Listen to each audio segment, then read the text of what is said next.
Halo teman-teman, Mimin bawain cerita baru nih. Semoga saja belum ada yang ambil ya. Yuk kita langsung saja ke prolognya. Ada sebuah cerita, dahulu kala di bumi ada makhluk tak terkalahkan hidup. Makhluk mengintai siap menerkam yang tak terlihat. Mereka berdiri di puncak predator. Bahkan hukum tidak bisa menyentuh mereka. Mereka secara sembrono mencuri semuanya dari makhluk yang lebih lemah dari mereka. Aku, Chengji, aku terbiasa hidup dalam mimpi indah. Namun, semuanya mulai berubah saat mimpi buruk, yaitu terjadinya pembantaian dalam keluargaku. Kenapa harus aku yang mengalami semua ini? Kata Chengji. Tapi keadaan mulai berubah menjadi lebih baik saat pria berpakaian formal itu datang. Kenapa tidak bergabung dengan pemburu iblis? Kami adalah organisasi yang menjaga tatanan tiga dunia. Tubuh kami memiliki beberapa kegunaan, dibentuk dengan dedikasi hidup kami untuk membuat iblis punah. Pemburu iblis? Tidak. Manusia bukanlah juri yang sebenarnya. Itulah para dewa. Mulai hari ini, kemarahan akan terus membesar. Aku akan membuat hari di mana semua iblis merimpuk ketakutan selamanya. Oke, gimana teman-teman prolognya? Daripada penasaran, mari kita langsung saja ke ceritanya. Malam ini tidak seperti biasanya. Di samping sinar bulan yang sangat indah, banyak mata yang menatapku.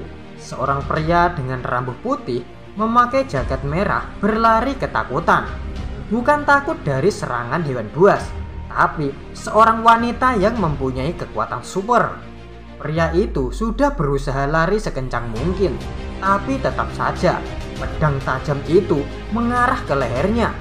Ding! Tabukan panci dari ayahnya yang membangunkannya, dan wanita cantik mengantarkan makanan yang dibungkus. Seperti yang dilihat, itu adalah ayahnya dan saudari perempuan CMC atau Chengqing namanya. CMC atau Chengqi merupakan seorang pemuda biasa, keluarga yang menjalankan restoran di rumahnya. Ayahnya yang sebagai chef, adiknya sebagai pelayan, dan Chengqi sebagai orang yang mengantarkan makanan siap saji atau pada pesanan online. Tapi akhir-akhir ini Chengji selalu mengalami mimpi buruk dikejar gadis aneh yang ingin membunuhnya. Sesampai di tempat tujuan, Chengji heran kenapa tempat si pemesan sepi, apalagi rumahnya seperti sudah lama tidak terpakai. Melihat di semak-semak seperti ada tanda-tanda makhluk hidup, dia mendekatinya dan mengintip sedikit. Saat dia melihat apa yang ada di balik semak-semak, bukan manusia yang muncul, tapi ada sosok serigala yang kelaparan bermata tiga tepat di depan matanya.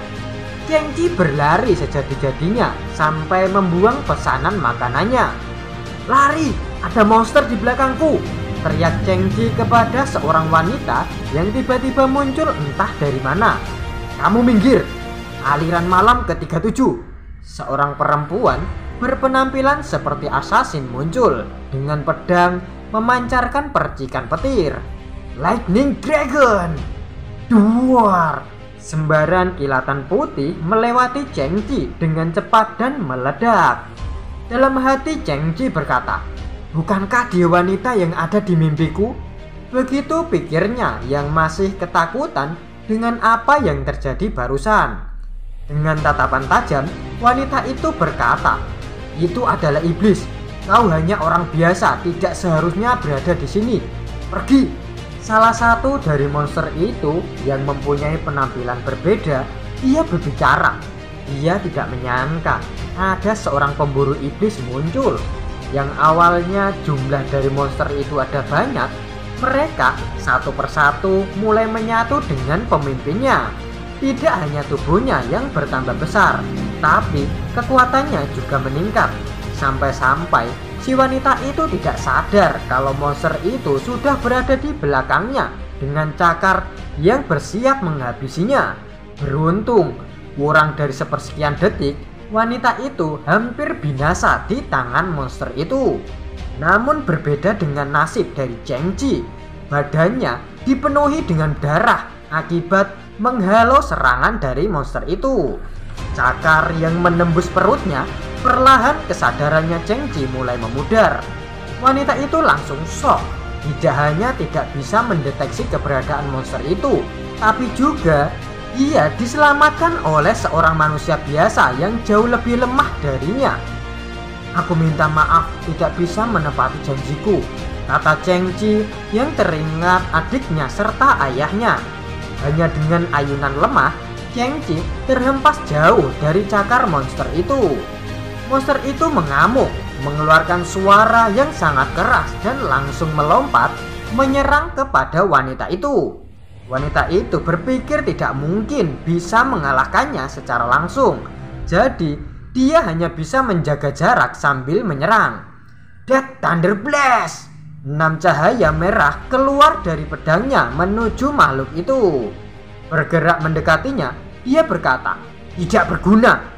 Begitu katanya sambil menghalau dengan lengannya. Dua! Wanita itu terbanting ke tanah terkena pukulannya. Belum sampai bisa bereaksi, monster itu sudah berada di belakangnya dan mencengkram kepalanya. "Pemburu adalah yang terbaik.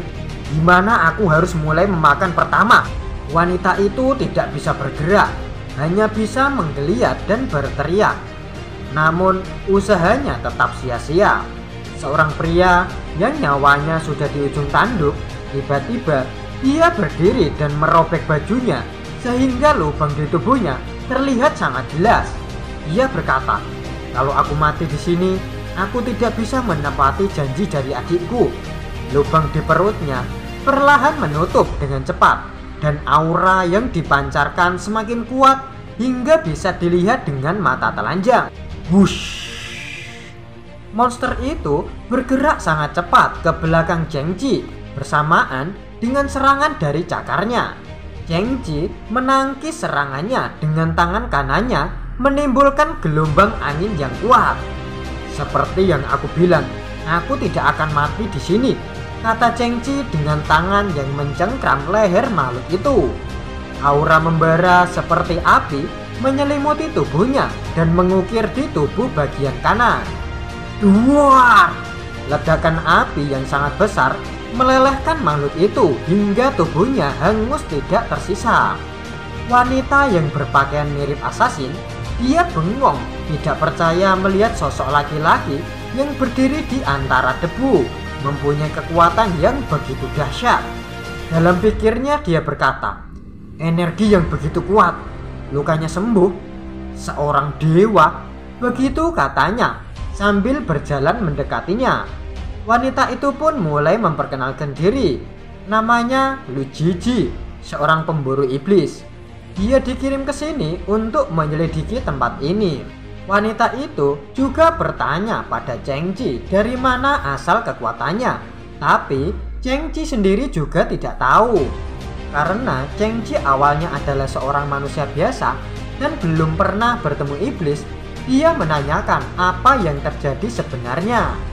Lu Jiji pun menjelaskan, di dunia ini tidak hanya manusia yang mempunyai kecerdasan, tapi juga ada iblis yang mempunyai kemampuan melebihi kecerdasan dan kekuatan umat manusia. Demi untuk melawan monster kuat dan menjaga keseimbangan antara monster dengan iblis, manusia mulai berkultivasi dengan energi kegelapan dan memperkuat komposisi tubuh. Itulah awal kebangkitan para pemburu iblis. Dalam kelompok pemburu iblis, ada beberapa yang melebihi nalar manusia dan menjadi kepercayaan pemburu iblis, yaitu para dewa. Di tengah-tengah perbincangan mereka, tiba-tiba Chengji merasakan firasat buruk dari arah kediamannya. Dengan bergegas, dia pergi meninggalkan wanita itu dan berlari secepat mungkin ke arah tempat keluarganya berada.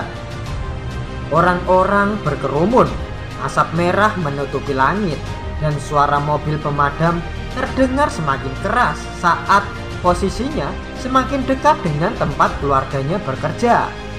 Kengji kaget, tidak bisa berkata apa-apa melihat adik dan ayahnya terluka parah hingga membuat tubuhnya lemas terjatuh. Di sisi lain, ada seseorang misterius di dalam kegelapan dan berkata, target sudah kembali, sudah dikonfirmasi, aroma seorang dewa